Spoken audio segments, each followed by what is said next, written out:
tablet of Ridvan is written as a dramatic dialogue, as we discussed in a previous video.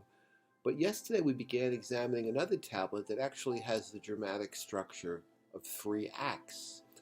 And this particular tablet, in Days of Remembrance, it's number 10, actually inspired me to do these videos because it's so inspiring and so dramatic, depicting what's going on in the invisible world when this first day of Ridvan began.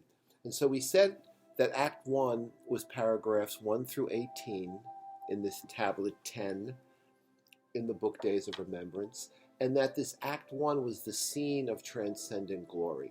It's the joy of the divine springtime, the day of God, and really, in many ways, symbolizing our rebirth from our animal nature to be able to reflect the signs of the names of God for the first time to their full capacity. And paragraph 3 refers to us as the denizens or inhabitants of the realms of limitations. But by paragraph 13, we're referred to as, O ye manifestations of the divine names and attributes. So we can see that contrast between the limited human nature we once had and the possibilities of this day. So then we said, just to quickly review, in paragraph 19, we have that pivot or that climax in which the drama spins in a new direction. And that's where Baha'u'llah blesses our ears for hearkening unto the nearness and reunion we can have with the Almighty in this day by mirroring the names and attributes of God. But then he announces the separation of the impending departure that he will take from Iraq. And we pointed out how he doesn't refer to himself as an exile. He's not being acted upon, but he says that we have purposed to depart from Iraq. And then Act 2 begins in paragraph 20, from paragraph 20 to 28. So we go from that scene of transcendent glory, which is a phrase Baha'u'llah uses a number of times in the tablet about Ridvan, to Act 2, this sorrow of separation. So now we have the conflict between nearness and remoteness, between joy and sorrow. And we see in Act 20 all the dismay and the weeping and the wailing that's going on in all the worlds of God over this separation. But then, in paragraph 21, our protagonist, Baha'u'llah, takes action. And look at the verbs that are used. He bestirs himself. He arose, and through his arising, the most great resurrection was ushered in betwixt earth and heaven. Now I'm recording this on Easter Sunday, so it's synchronistically fitting that Baha'u'llah refers to this day of Ridvan as the most great resurrection. And my understanding of that is that we're being able to resurrect from our animal nature unto our angelic nature if we reflect these names and attributes of God that are being fully manifested on this day. So he's beginning now this departure from his house. So paragraphs 21 to 28 depict this departure in all his majesty. And you see in in paragraph 21, that Israfil, the angel of the day of judgment, sounds his trumpet twice.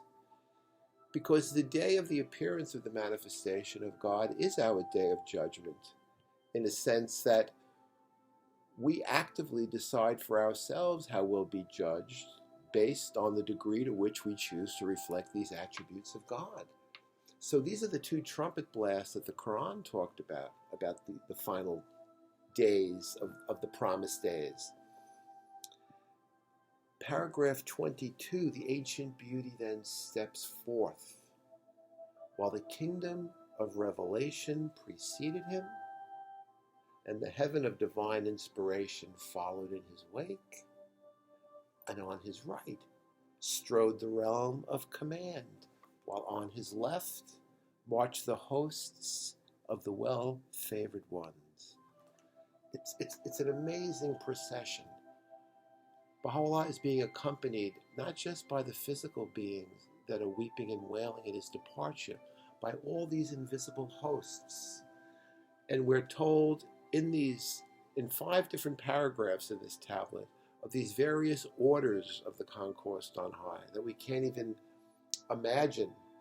Who are the inhabitants of paradise? Who are the ones that circle the throne? But as he moves with this majesty, he's beginning to convert sorrow into joy. And we'll see how that becomes our third act of synthesis. But on paragraph 23, he reached the courtyard of his house, and the concourse of the realm of holiness prostrated themselves at his feet. And then it says, or he says, Baha'u'llah, the foundations of the house trembled in their separation from God. The inhabitants of every city cried out, and the hearts of them that circle round God were sorely shaken. How grievous that separation, which caused the very pillars of the world to crumble. So there's this sense of the house he's departing from trembling, but the very pillars of the world are shaking. And my understanding of that, and as I've been pointing out with each video, these are just my own personal interpretations, and there's no authority or correctness to them. We're all entitled to our own opinion. But I feel as if this trembling, or the pillars of the foundations of the earth are trembling like the house, because we're wondering if we're going to be able to reunite with our higher self and be able to reflect this new day with the mirrors of our heart. So this majestic procession continues. But then, paragraph 24, upon hearing the lamentations of the inhabitants of the realm of dust, the beauty of the all-beloved lingered a moment. There's this wonderful moment of compassion on Baha'u'llah's part. When he sees the weeping and the wailing of the people in the courtyard of his house, he pauses. His heart swells with grief, such grief that none in the heavens or on the earth could bear its weight. But then he proceeds. His procession continues. But in paragraph 25, and we're going to spend some time with this very, very powerful paragraph 25, he proceeded until he reached the concealing veil. We talked in the last video about the key term face of God, countenance of God, and the veils that obscure it, and the unveiling that's going on this day of Ridvan. And now we encounter the key term. Baha'u'llah encounters a veil of concealment. What's concealing the face of God here? There at his feet, he beheld a child that had removed itself from its mother's breast. And this infant clung to the hem of his robe so earnestly and besought him in such piteous tones to stay that the dust of sorrow shrouded the face of every perceiving soul. Now, if we're thinking this is just a poetic conceit or metaphor about separation and departure, that a child would depart from its mother's breasts to cling to the hem of Baha'u'llah. 8 years later, and I have this on the authority of Dr. Nadir Saidi, Baha'u'llah wrote a tablet to this child, talking about this day, referring to this day. So this is an actual event that happens in physical, historical time, that this toddler, and we know from the World Health Organization that children up to 4 or 5 years of age in many parts of the world continue to breastfeed. So we needn't think that this is an infant detaching itself from its mother's breast. And in fact, the World Health Organization encourages mothers to breastfeed for at least 2 years as a breast cancer preventative. But in any event, to me, what's also symbolic about this scene is that there's a parallel separation and reunion. The child is separating from its mother. It's weaning from this great intimacy. I mean, what is more beautiful than that image of the Madonna, of the mother and child? But the child, and children often do things instinctively through attraction. This child is separating from the milk of its mother, weaning from its lower nature, if you will, to cling instead to the bread of life, the Word of God, the hem of the robe of Baha'u'llah. So for me, this is symbolic of our being urged to separate from our animal nature, our lower nature, even if our worldly attachments are beautiful intimacies, such as a child might have with its mother. But this necessity for seeking our nourishment from the Word of God and clinging to the hem of Baha'u'llah. So this is such a wonderful, beautiful paragraph that deserves our reflection at great length. Paragraph 26. The hand of power then parted the veil of grandeur. So as I say, it's worth meditating on what is this veil of concealment? Is it about these worldly attachments? And then what is the veil of grandeur, or what is it that parts the veil of grandeur? So in paragraph 26, Baha'u'llah then speaks, the most great spirit speaks, saying, "By God, the well-beloved of the worlds hath departed from his house, by reason of what the hands of the oppressors have wrought." So we know in historical time that there were enemies of Baha'u'llah who were exiling him. But lest we seek to demonize them, we have to recall the symbolic and spiritual meaning of this day in this tablet and realize that we're our own worst oppressors if we in fact fail to reflect the names and attributes of God. So one could say that as long as we're in exile from our true selves, that we're being called upon to inhabit in this day with this new potential, then in a sense, we're the ones exiling Baha'u'llah. Paragraph 27, Baha'u'llah weeps with such a weeping that the dwellers of earth and heaven over this separation,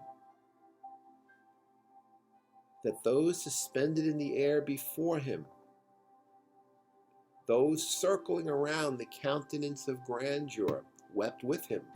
And now Baha'u'llah speaks, and he says, now listen to those key terms, departure and reunion, and how they're balancing in the air. Know ye that in such a departure, on the very day of our appearance, there are signs and tokens for them that understand. Happily, by reason of our departure, on this most sublime and wondrous day, the peoples of earth and heaven may emerge from behind the veils of self and passion, draw nigh unto God, and become detached from whatsoever he hath created or ordained in this world. This is that which God hath purposed for them as a bounty from his presence. So that was my confirmation for my interpretation of that weaning symbolism, even though, as I pointed out, or as Dr. Saidi pointed out to me, that happened in historical time, that child detaching from its mother's breast. So then the King of Eternity continues this procession, and in paragraph 28, the King of Eternity, and notice the names, Baha'u'llah, in these paragraphs, he's referred to as the King of Eternity, the Hand of Power, and the Ancient Beauty. All these majestic names. He now, in paragraph 28, flanked by the hosts of the seen and the unseen, the people of Baghdad, the Babis that are weeping, and all these different orders of the conquest on high. And with his gaze fixed upon the court of the divine decree, setting an example to us to fix our eyes on the divine will. Before him arose the sighs of his lovers, whilst behind him could be heard the lamentations of them that yearn after him. When he reached the banks of the river, he parted from his loved ones. And it was as though the very souls of those devoted servants had parted from their bodies. But he exhorted them to patience. And now remember, on this day he reveals that tablet of Job that we talked about in an early video, that's all about the action of patience in the face of suffering and separation. And one of those kinds of patience that he urges is to be patient with ourself and our attachment to our desires and our animal condition, even though we're being urged to do our best to ascend into our more fully human nature. And I think the image of the Sphinx is a good example of that tension, the lion's body of the Sphinx and the human head, that we have this tension between the two. So now, with paragraph 29, he crosses the river and enters the Garden of Paradise, wherein he ascended the throne of his wondrous sovereignty. So there's this great sense to me, the symbolic sense of crossing a river. And we see in religion and mythology that in order to get to the Promised Land, the Jews must cross the River Jordan. We know in ancient Greek and in ancient Egyptian religion, there's the crossing of the river Styx, and in Egypt, the Nile, in order to attain the afterlife. That rivers are often the division between the temporal and the divine worlds. This is also true in the Hindu religion. And so once again, we're in historical, geographical time. It's a real river. Baha'u'lláh is really crossing a river. But there's all these layers of meaning. At the same time, he's ascending his throne. Now, historically, we've always heard about this conquest on high, circling a celestial throne. But as we saw yesterday in the video about Act 1, this throne has descended, as Jesus had urged us to pray, "Thy kingdom come on earth as it is in heaven." And Baha'u'lláh is ascending the throne of celestial glory in the Garden of Ridvan on this particular day. And then Act 3 begins with paragraph 29. And it's a one-paragraph act. Act 1, the scene of transcendent glory, of reunion of ourselves with our higher nature, with all the worlds of God, being given the unity of being able to reflect the attributes of God. And then the Act 2, sorrow of separation. But with Act 3, there's a resolution of the drama, a synthesis in the declaration of a new spiritual culture. And let's see how that synthesis takes place. Baha'u'lláh is seated on his throne, and now he refers to himself as the supreme pen, because the action he takes in 29 is he begins to shed the names, the attributes of God upon all creation. Once seated on his throne, the ancient beauty shed the splendor of his name, the self-subsisting upon all things. Then he cast his name, the all-possessing, upon all things, seen and unseen. Then his name, the most manifest. Then his name, the most great. So we have this sense of a synthesis. He's shedding all the attributes of God upon all aspects of creation, giving them the capacity to reflect, for the first time in history, the image and likeness of God. And it's so dramatic to me, the synthesis, that it harkens back in literature to me, those processions of heroes in Homer from the Trojan War, in the Bible, that procession of names. Abraham begot Isaac, Isaac begot Jacob, Jacob begot Joseph. In Shakespeare, Macbeth sees this procession of all the kings of England that are to come. And of course, Abdu'l-Baha tells us that in the future, the kings of the earth will come with their crowns in their hand and ascend the terraces of Mount Carmel to pay homage to the Bab. So we get in paragraph 29 this procession of the names of God, this dramatic procession of the heroes of this day. And Baha'u'llah says in that paragraph, how glorious was the assumption of that seat of majesty, through which the hearts of them that enjoy near access to him were assured, and the souls of them that have recognized him drew nigh. Sweet indeed was that heavenly fragrance, through which the musk of hidden meanings was scattered throughout the worlds. So the day of judgment is in our own hands. Our own resurrection from our animal nature is in our hands. We can be reunited with God, with the attributes of God, and with our higher self.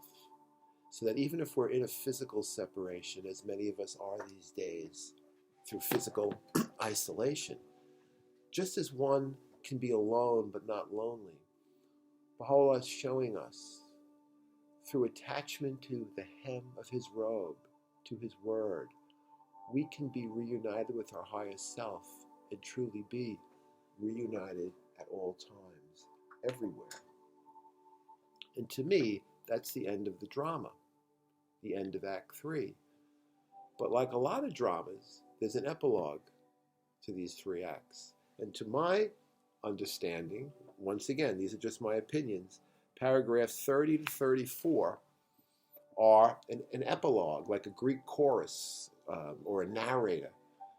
And I'm going to read it in a way that almost sounds like a news broadcaster, because it's as if we've just been shown the newsreel of the scene of transcendent glory, and then the sorrow of separation, and then the synthesis of the worlds of God and the attributes of God. And now Baha'u'llah, as narrator, is going to recount a summary of all that just happened.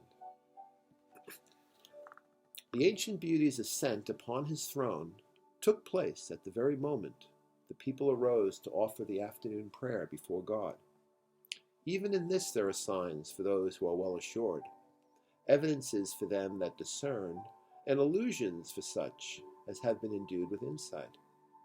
The beauty of the All-Merciful tarried in the Garden of Ridvan for 12 days, during which the hosts of the concourse on high, the well-favored angels of God, and the souls of his messengers circled day and night round the tabernacle of grandeur and the pavilion of inviolable sanctity, guarding and protecting the people of God from the hosts of the evil one. And as we know, the evil one is our lower nature. So we're also being shown here what protects us from that lower nature, if we're in touch with these attributes. During every moment of those days, the inmates of the chambers of paradise descended from on high, bearing chalices brimming over with the living waters of revelation, which they proffered unto the dwellers of the pavilion of glory, and the inmates of the tabernacle of resplendent majesty. And when the appointed time of tarrying was fulfilled, when the 12 days in the garden were over, and the decree of departure was received, the beauty of the All-Merciful arose and went from the Ridvan Garden, riding upon the finest stallion. Historically, Baha'u'llah always rode a donkey before this time, but he changes his headdress, puts on a taj, and mounts this stallion, so that in the physical world we also see the majesty of his new station. As he departed, a cry of sorrow ascended from the garden and its trees and its leaves and fruits and walls and air and ground and pavilion. All the atoms of creation have been renewed in this day, and they're all responding, not just the human atoms. While the dwellers of the deserts and the wilderness rejoiced at his approach, thus did the beauty of the All-Glorious establish himself upon the lofty heights of eternity. Here's the one-sentence summary of everything that happened on these 12 days. Thus did the beauty of the All-Glorious establish himself upon the loftiest heights of eternity, inasmuch as his gaze was fixed upon the decree which the finger of God had inscribed upon the blessed and snow-white tablet. And thus do we relate unto you the account of the day of our manifestation and the circumstances of our banishment.